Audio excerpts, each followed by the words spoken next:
Gracias, Dios mío. Le pido a mi hermano Quino, siervo del Señor, que haga el favor de presentarme en oración al Señor.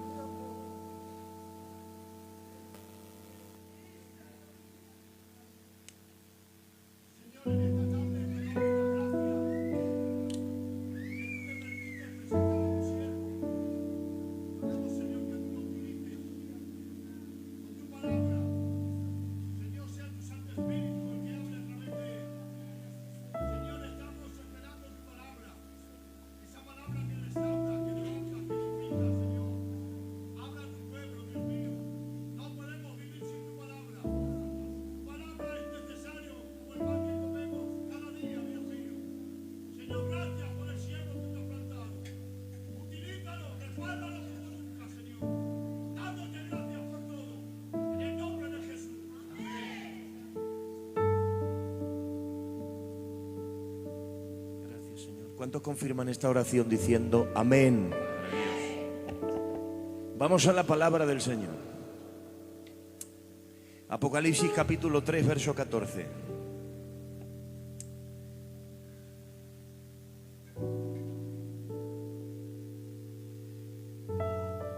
Espero que lo hayas leído y que ya Dios te haya ministrado con ello, porque este es el objetivo: ser ministrados por Dios. El mensajero por sí mismo no tiene ningún poder ni nada que hacer en tu vida.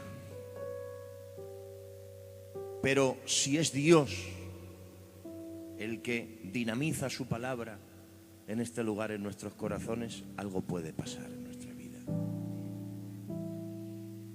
Apocalipsis capítulo 3, verso 14 dice la palabra del Señor: y escribe al ángel de la iglesia en la Odisea: he aquí el amén, el testigo fiel y verdadero, el principio de la creación de Dios, dice esto: yo conozco tus obras, que ni eres frío ni caliente.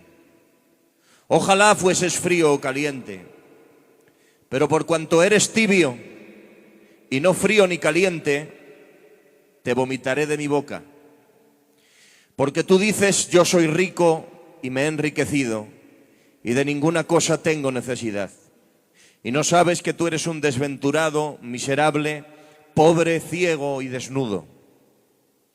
Por tanto, yo te aconsejo que de mí compres oro refinado en fuego para que seas rico, y vestiduras blancas para vestirte y que no se descubra la vergüenza de tu desnudez, y unge tus ojos con colirio para que veas.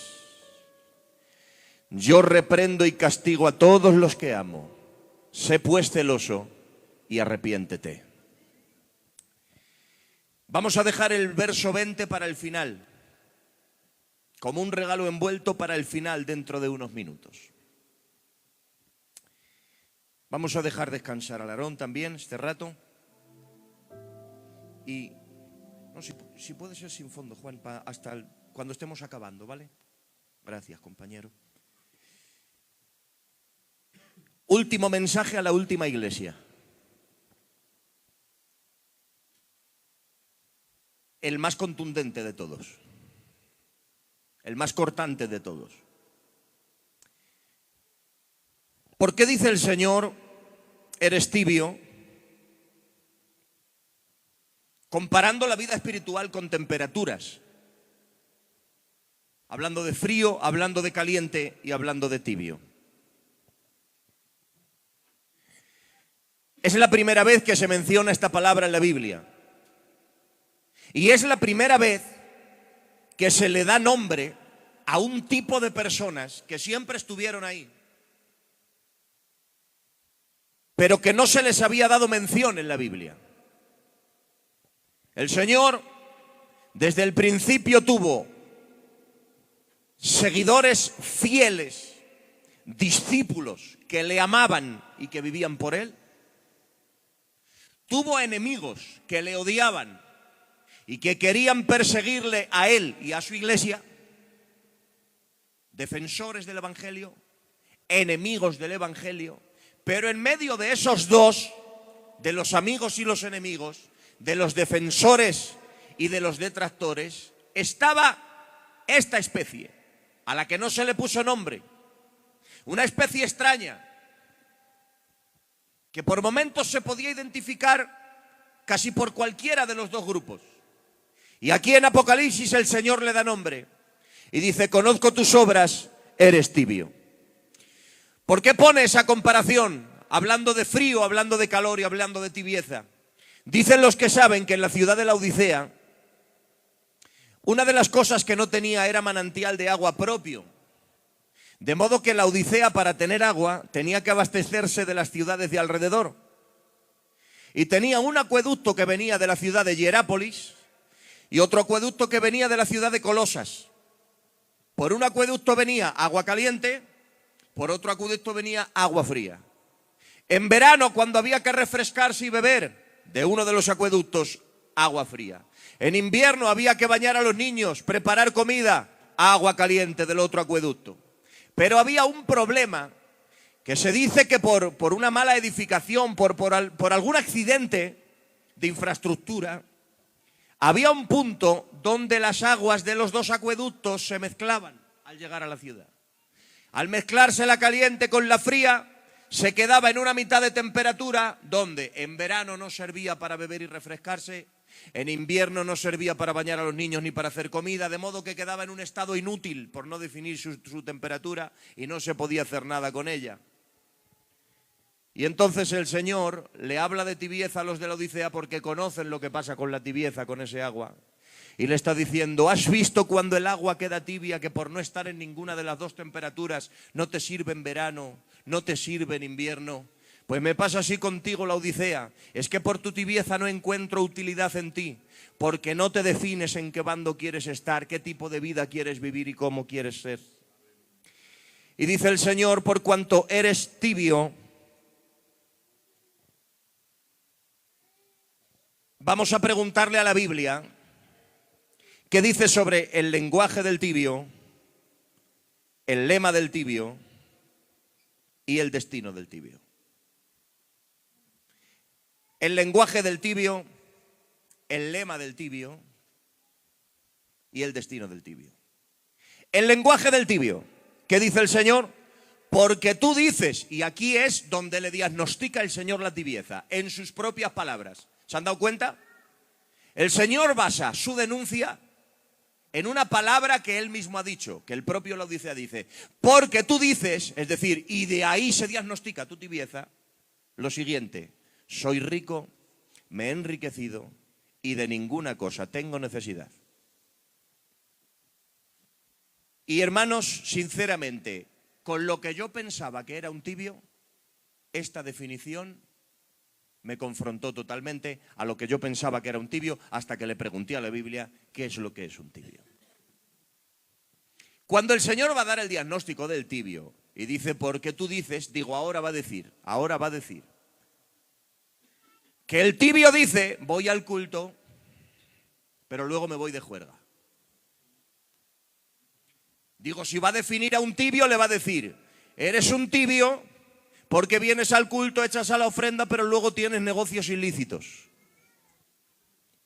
Digo, ahora va a decir: eres un tibio porque vienes al culto, oras, levantas las manos, pero luego eres más valiente que nadie cuando hay un problema. Pero no le dice nada de eso. ¿Y cuántos creen conmigo que Jesús no tiene problema en denunciar algo si lo hay? Vamos a la Biblia. Y en otra de las iglesias que hablemos el otro día en Tiatira le dice: tienes ahí a Jezabel que hace esto, y lo enumera. Tenemos al apóstol Pablo que escribe a los Corintios y dice: se oye que hay entre vosotros esto, y lo dice todo tal cual. La Biblia en ese sentido no tiene pelos en la lengua. Entonces, si Jesús no lo dice en la Odisea, sencillamente es porque no lo hay. Pero si un tibio era el que venía y luego pecaba, el que vive de cualquier manera, el que está unos meses bien y unos meses mal, tampoco dice eso. No dice eres tibio porque vas y vienes. Pero entonces, ¿qué ocurre? ¿Cuál es la definición de tibio? Pues realmente a la Odisea no le diagnostica como tibio un pecado concreto. Dice: eres tibio porque dices: me he enriquecido y de ninguna cosa tengo necesidad. Conformismo. Eso es lo que le convierte en tibio. Es tibio porque se conforma con que le va bien en la vida, no le falta nada y encima tiene la etiqueta de cristiano. Y le ve el Señor y dice: tibio, te acabas de identificar como tibio. Porque tú dices: de ninguna cosa tengo necesidad. ¿Qué es lo que califica a la Odisea como tibia? El conformismo. Y por tanto la apatía. No quiero más nada, no persigo más nada, no anhelo más nada, no deseo más de Dios. Estoy conforme como estoy. Tengo para comer, tengo salud, la vida me va bien, pues me siento en mi banco y no quiero más nada de Dios. Conformismo. Sé que esto rompe ciertos parámetros, pero creo que por encima de los refranes que hayamos desarrollado, evangélicamente hablando, está lo que dice la palabra. Y aquí al tibio no le define un pecado grande, sino una fe mediocre. Por eso es tibio. No es tibio por pecados grandes, sino por fe mediocre. No le denuncia lo escandaloso de su pecado, sino lo mediocre de su fe. Es que para ser tibio no hace falta cometer pecados fuertes. No hace falta tener una doble vida. Es una fe mediocre lo que genera la tibieza. ¿Mediocre en qué sentido? Pues sencillamente. Mediocre porque el Señor llega a decir, ojo, ojalá fueses frío o caliente. Esta palabra siempre me ha impactado. ¿Cómo es posible que el que dio su misma sangre por salvar a los hombres diga, ojalá fueses una cosa o la otra?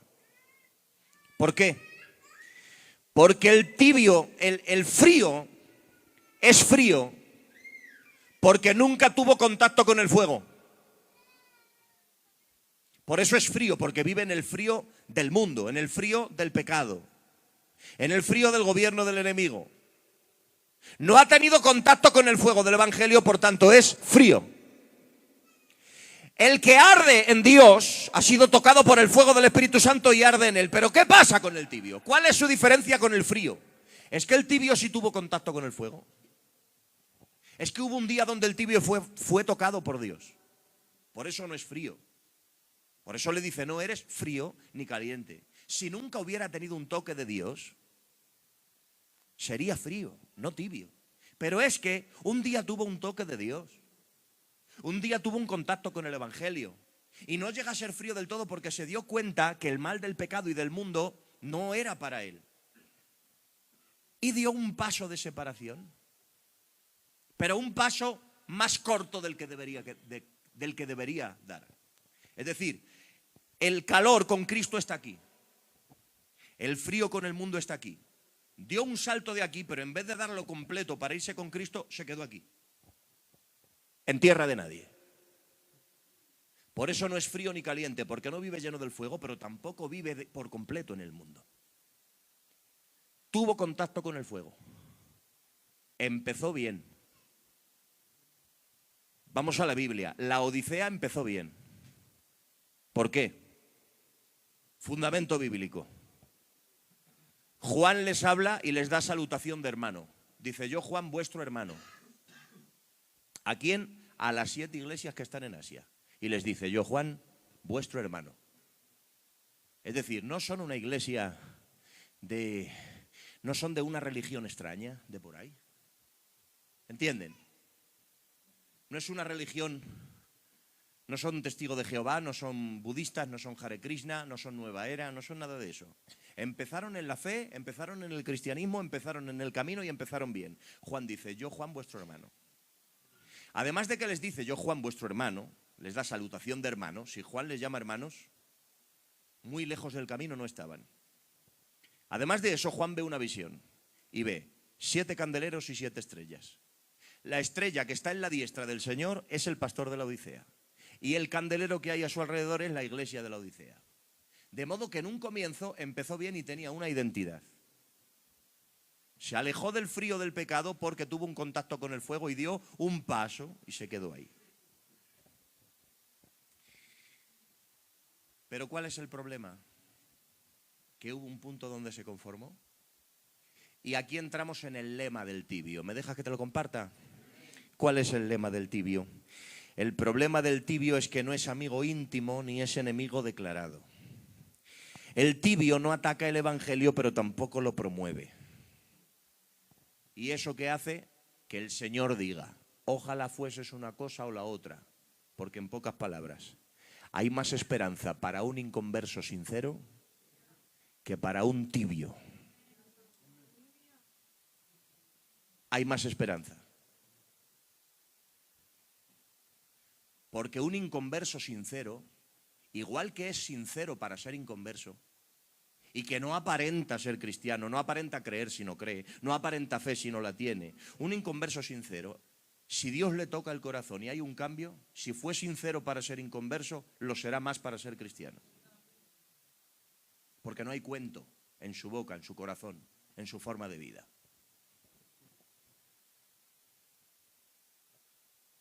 Por eso hay más esperanza, ¿para quién?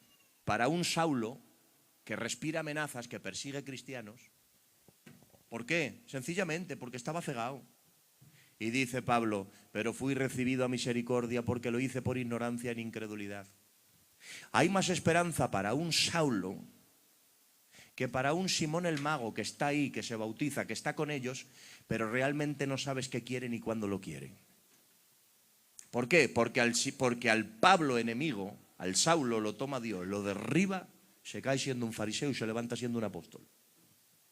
Pero Simón el Mago, que ha creído, que se ha bautizado, que está dentro, que está ahí, pero no termina de definirse, está dentro, pero está pagando por recibir el poder. Está dentro, pero le tiene que decir el apóstol, perezcas tú y tu dinero contigo. Porque está dentro, pero no se define. Por eso hay más esperanza para un inconverso sincero que para un tibio.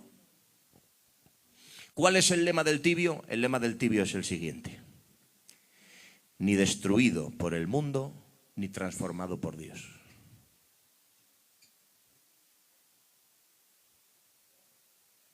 El tibio vio de lejos la luz, se dio cuenta que era mejor que la oscuridad y dio unos pasos de acercamiento hacia la luz, pero cuando vio el compromiso de estar en la luz, tampoco lo quiso del todo. Pero cuando vio el tormento de estar en las tinieblas, tampoco lo quiso del todo.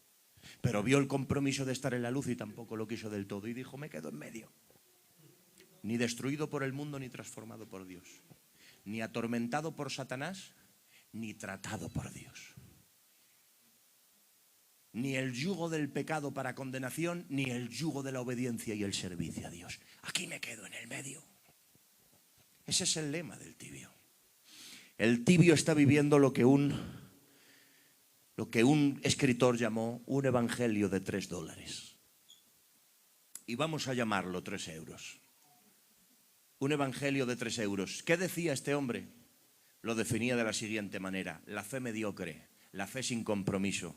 El evangelio de $3 lo define el escritor de la siguiente forma: me gustaría comprar $3 de Dios, por favor.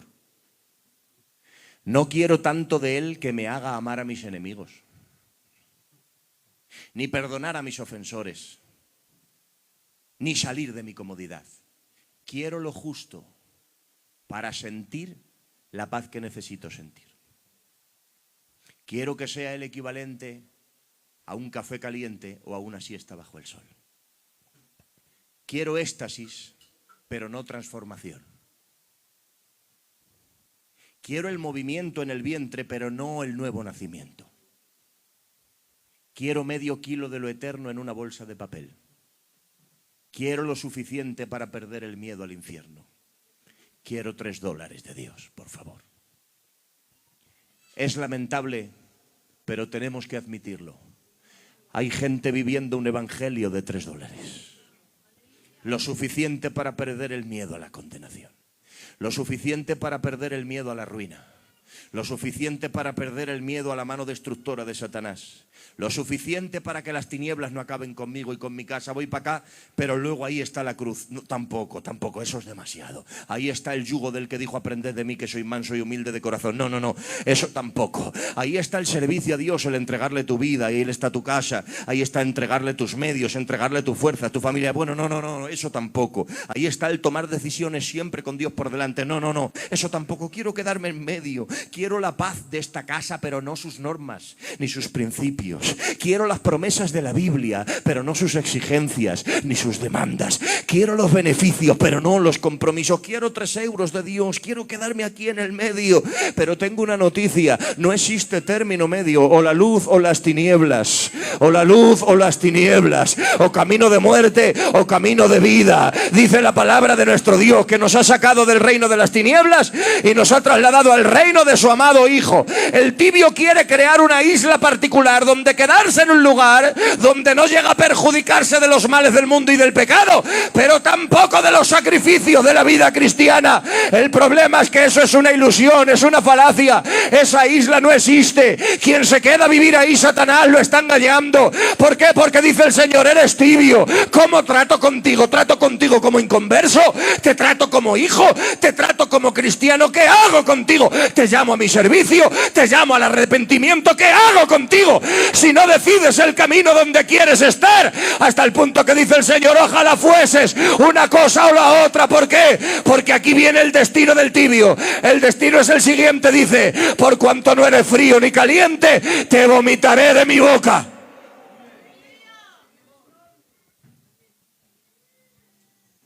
La tibieza es un estado de vida, un estilo de vida, donde pronuncio el nombre de Jesús con mi boca, pero Él no es el dueño de toda mi forma de caminar. No necesariamente hago nada malo, ni me voy al mundo a pecar, pero vivo bajo el conformismo de no querer obedecer a Dios al 100% ni en todo lo que Él me pida. Ese es el lema del tibio. Estoy a gusto como estoy. Dios, no me saques de la barca. No me comprometas más. No quiero más, no quiero meterme tan de lleno. Me quedo aquí.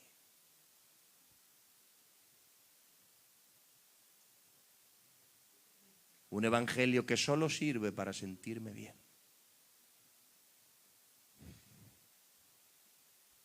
Pero evangelio no solo es sentirse bien.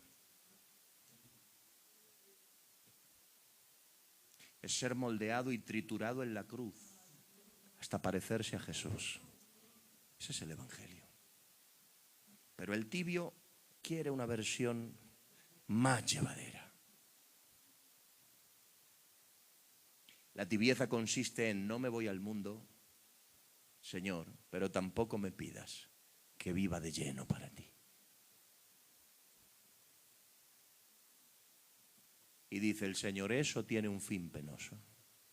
Porque aunque empezaste bien, aunque en su día tuviste un toque por querer quedarte en el medio, sin pasión, sin entrega, apatía, sin un amor que arda por mí, al querer quedarte en el medio, pidiéndome todo pero sin darme nada, al querer quedarte en el medio, en la tibieza, hay un destino: es que te vomitaré de mi boca. Y este ejemplo, que suena humanamente desagradable, es un ejemplo que pone el Señor claramente de un cuerpo cuando no acepta algo, cuando es intolerante a algo que lo daña. Y el cuerpo toma esa medida para evitar más daños dentro del cuerpo, expulsa lo que va a dañar el cuerpo por dentro. Y dice el Señor: pues por el bien de mi cuerpo te vomitaré de mi boca. Y cuando el tibio es vomitado de la boca del Señor, y alguien dijo: los tibios serán vomitados cuando el cuerpo y la cabeza se unan en el gran día, cuando suene la trompeta, se une Cristo y la iglesia, entonces el tibio quedará fuera.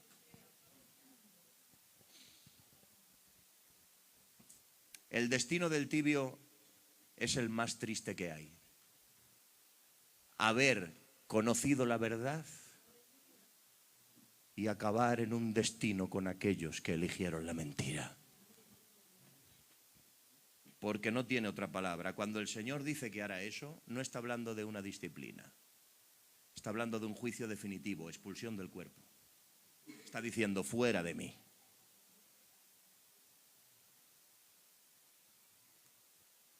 La tibieza tiene un final fatal. Su lema, ni destruido ni transformado. Su vocabulario, estoy bien como estoy. No me falta nada. Si alguien aquí siente esa punzada en el corazón y decir, no estoy como tengo que estar, no le doy lo que le tengo que dar a Dios. Si piensas y sientes eso, todavía no eres tibio. Porque el tibio se cree que está bien. Pero el que ama a Dios siente el dolor. Siente el dolor de no estar donde debe de estar. Siente el dolor cuando no le entrega a Dios un área que le tiene que entregar. Siente el dolor de no estar sirviendo donde tiene que servir. Siente el dolor de estar por debajo del nivel que él mismo espera en Dios. Pero el tibio, ¿qué es? El tibio es insensible. No tiene ojos, oídos espirituales ni sentidos. Estoy bien, no hago nada malo, punto. Vengo a mi culto, ya está, y creo en el Señor. No me pidas más manifestación de fe, no me pidas más vida de obediencia, no me pidas más fruto, no me pidas más escuela en Cristo, no me pidas más parecerme a Jesús, más transformación, más entrega, no, de eso nada. Estoy aquí, no hago nada malo, voy al culto. Y dice el Señor, tibio, tibio, hay un destino fatal para el tibio. Así no se puede estar siempre en el cuerpo. Hay un momento donde el tibio será vomitado, porque este camino no es para los que huyen del mal. Es para los que abrazan a Jesús, reciben a Jesús y viven gobernados por Él.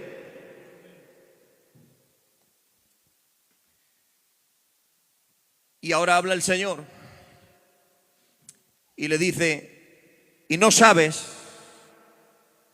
que eres pobre, miserable, desventurado, ciego y desnudo? Y ahora sí ve sonando eso cuando puedas, que me falta poco. ¿Por qué dice la Odisea soy rico? Era una ciudad rica, tan rica, que una vez hubo un terremoto y había una riqueza por habitante tan grande que sin ayuda del Estado, de Roma ni de nadie, se levantó sola del terremoto. Esa era la Odisea. Lo que sería cualquiera de las ciudades más ricas de Suiza ahora mismo, o de Singapur, países de los más ricos del mundo, donde cada habitante normal vive como un rico de aquí. Pues era tan rica la Odisea que se levantó de un terremoto sola, sin ayuda de nadie,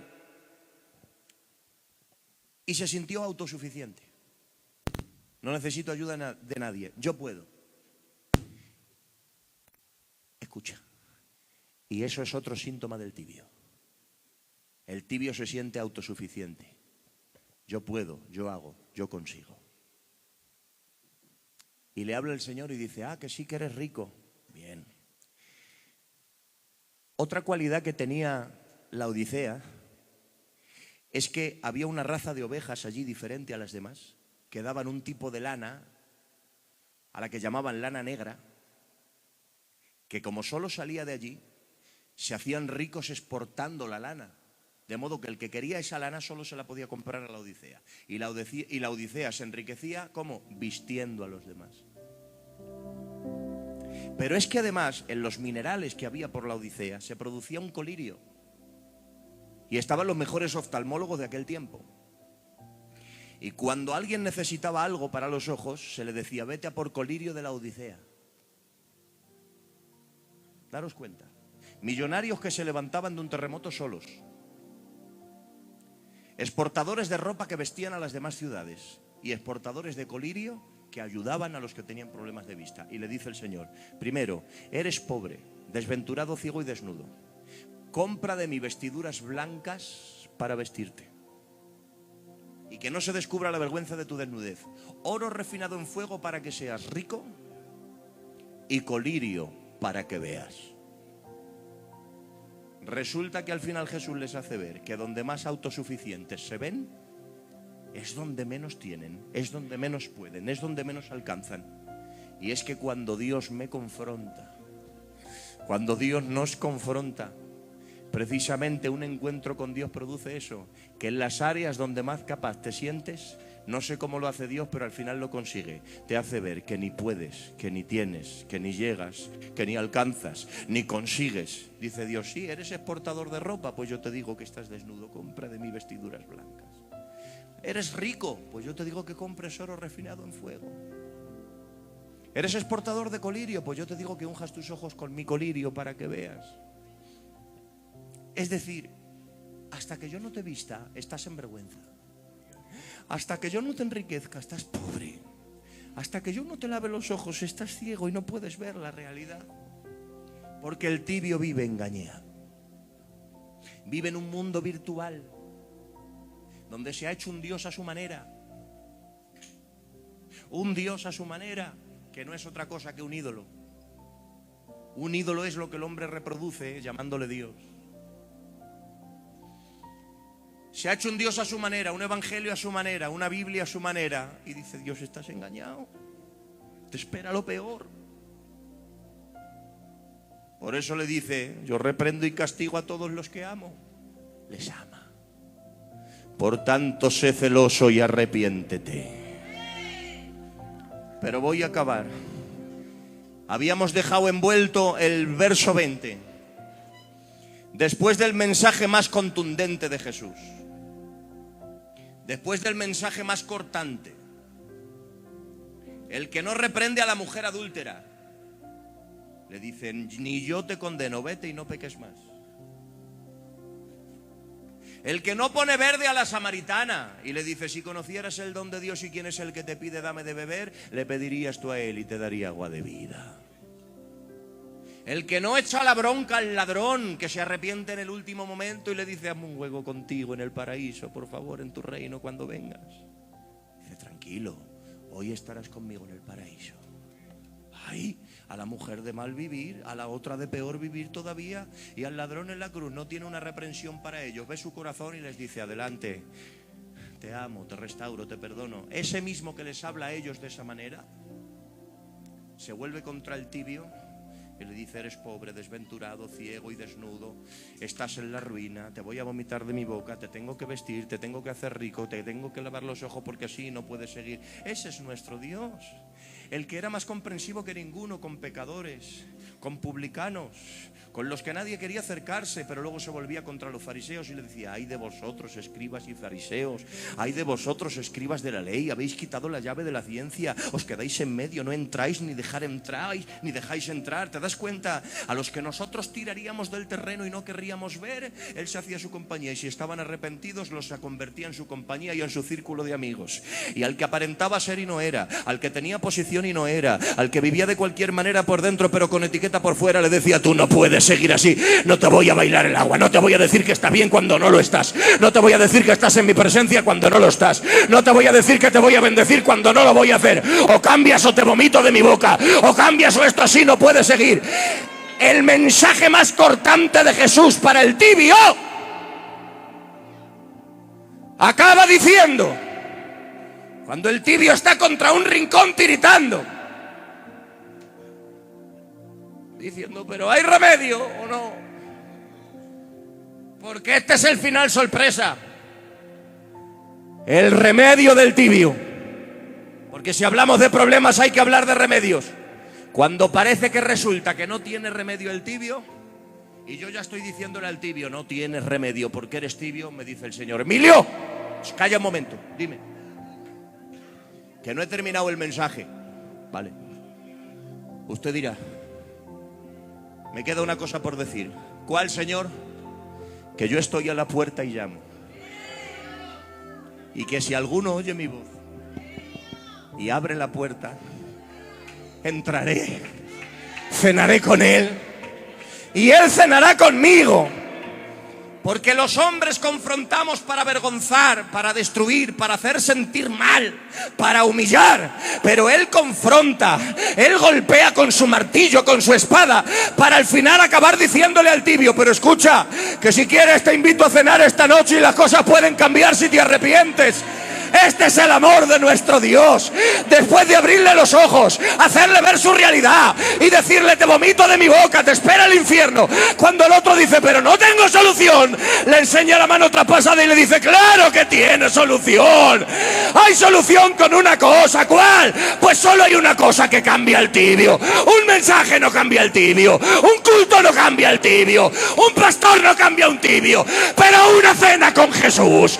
Como cenes con Él, no sé qué pasa, pero entro siendo un tibio y salgo lleno del fuego del Espíritu de Dios. Esta es la gracia y la misericordia de nuestro Rey. Después de confrontarle con su realidad, le invita a cenar. Y dice: esta noche, quien quiera, estoy a la puerta y ya. ¿A qué puerta, Señor? A la puerta del tibio, a la puerta del apasionado, del discípulo, no. Con eso no está la puerta, está con ellos, está dentro. Pero ¿cuál es el problema del tibio? Es que ha venido al culto, pero ha dejado a Jesús en la puerta de su vida, en la puerta de su casa. Si alguno oye mi voz, es un llamado individual. Si alguno oye mi voz y abre la puerta, entraré a Él. Es un llamado personal. Entraré a Él. Ese es el problema del tibio. El tibio quiere vivir una fe pública, pero luego ha dejado a Jesús fuera de los aspectos importantes de su vida. Tiene que tomar una decisión, la toma sin Jesús. Tiene que tomar un camino, lo toma sin Jesús. Su forma de ser sin Jesús. Su vivir diario sin Jesús. Quédate ahí en la puerta, ya te llamaré cuando te necesite, pero de momento no me molestes. Déjame aquí en la puerta, y Él en la puerta llamando. Díganme ustedes la humildad, la paciencia, la manera de ser de Él. Hermanos, llamas a la puerta 2 veces y si no te contestan, bueno, pues ya volveré, ya te llamaré. No me quieren abrir, ya he llamado, no me quieren abrir. Él se queda un año llamando a la puerta, otro año llamando a la puerta, otro año llamando a la puerta, llamando. Señor, siendo tú tan grande, ¿qué haces a la puerta del pobre, miserable, ciego y desnudo?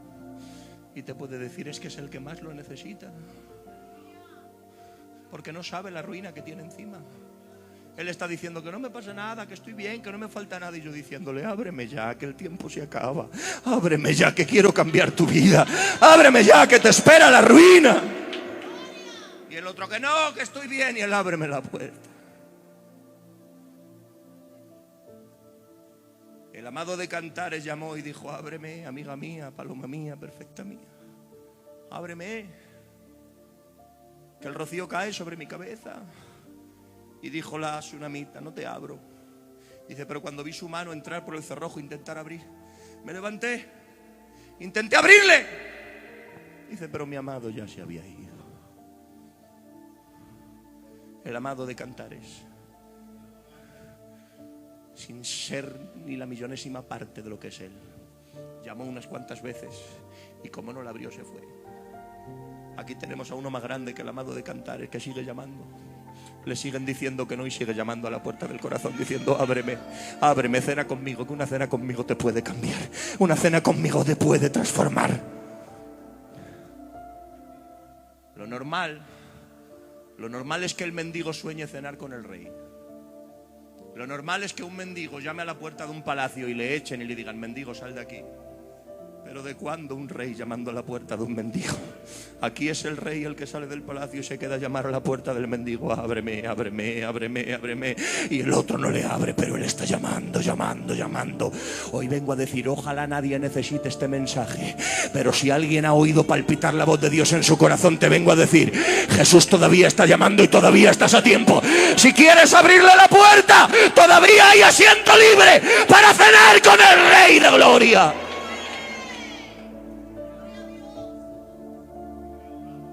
Y le abre: Señor, ¿y qué te pongo? Si mira cómo está todo, si no tengo nada. Como decía Rodolfo Loyola: si solo puedo compartir contigo mi hambre y mi sed. Y dice él: tranquilo, que me invitas, pero que la cena la pongo yo. Yo solo quiero que abras la puerta, pero yo vengo y te digo: toma, esta es mi carne, esta es mi sangre, cenemos juntos. Vive una experiencia de transformación. Termino diciéndote que te aseguro que una cena con el Rey de Reyes puede cambiar a una persona para siempre. Uno no es el mismo después de una noche con Dios. ¿Qué tendrá una noche con Él? compartir secretos con Él, escucharle, recibir el toque de su Espíritu.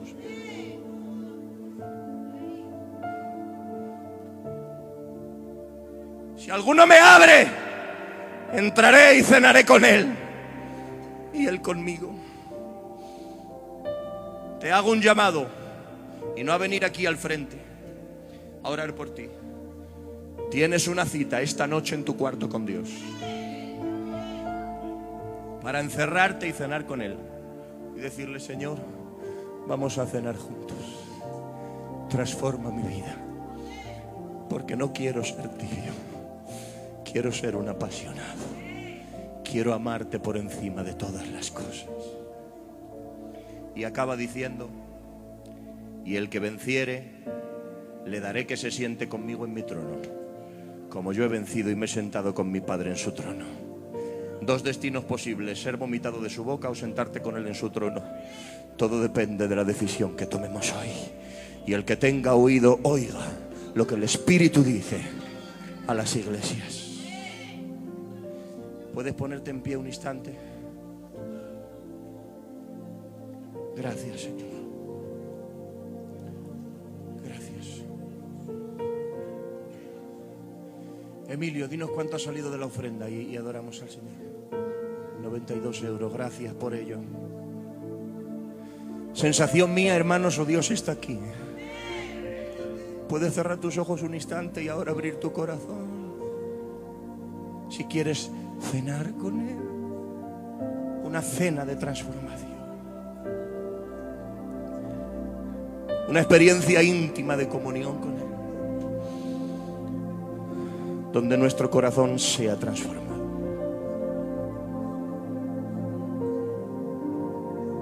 Si has visto síntomas de tibieza en tu vida, échala fuera, dile: tibieza, te vas en el nombre de Jesús. Te rechazo, no te quiero.